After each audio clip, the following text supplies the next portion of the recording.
দেখেন চলে এসেছি 12 মাসে 13 পার্বণ।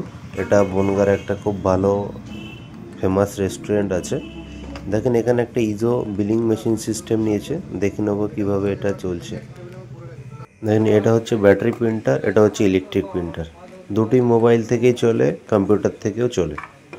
আচ্ছা, এটা হচ্ছে ইজো অ্যাপ।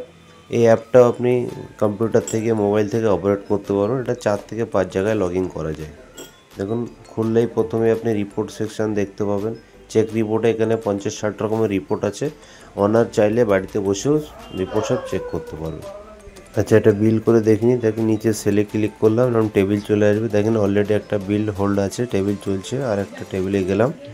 দেখেন মোবাইল নিয়েও এভাবে টেবিলে গিয়েও অর্ডার তুলতে পারেন। দেখেন এইভাবে আপনার মেনু সব সেট করে দেওয়া হবে।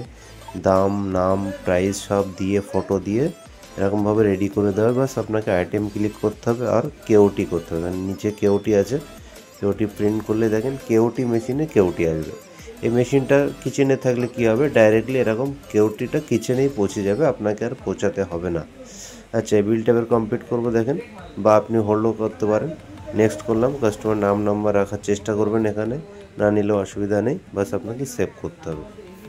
দেখেন একটা প্রফেশনাল সুন্দর আপনার দোকানের নাম, অ্যাড্রেস, দেখেন টোটাল হিসাব হয়ে আপনার কিউআর কোড সহ চাইলে এরকম কিউআর কোডও অ্যাড করতে পারেন। দেখেন কেউটির জায়গায় কেউটি চলে গেছে আর বিলের জায়গায় বিল চলে এসছে। দুটো আলাদা আলাদা সেগমেন্ট আলাদা আলাদা মেশিনে করা যাবে। ঠিক আছে, এইভাবে চাইলে অন্য অন্য টেবিলে বিল কমপ্লিট করতে পারেন। আপনার যদি মনে হয় দুটো মেশিন এরকম আলাদা না করে একটা থেকে কেউটি এবং বিল করবেন, সেটাও সম্ভব, কোনো অসুবিধা নেই। আপনার কিচেন এরিয়া কেমন আছে, কতটা আপনার সুবিধা হচ্ছে, সেই হিসাবে আপনাকে সেট আপ নিতে হবে। দুটো মেশিন নিতে পারেন বা একটাতে আপনার কাজ মিটে যাবে।